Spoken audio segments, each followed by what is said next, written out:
So hello guys and welcome back to the channel. Today I'm going to show you how to import videos into iMovie.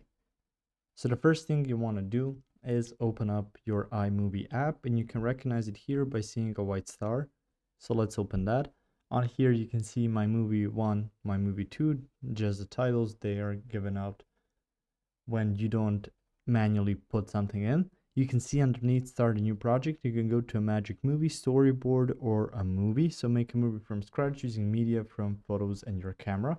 So you can import videos through here as well of a sort, but it's more about making a movie. If you wish to import videos through other ways, you can go to the three dots in the top right corner.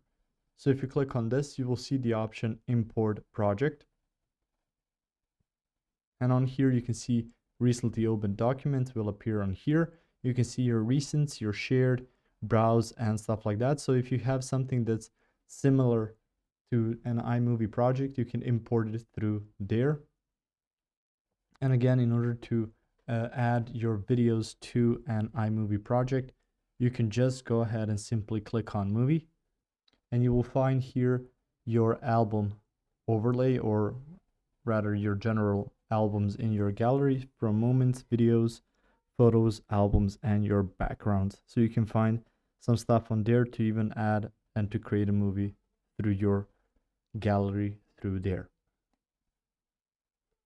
If you found this information helpful or useful, you can like the video. You can also share the video. You can subscribe to the channel and click the notification bell to get notified about new videos on iMovie or some other topics you might find interesting as well. Thank you very much for watching this video, and as always, I will see you guys in the next one. Goodbye.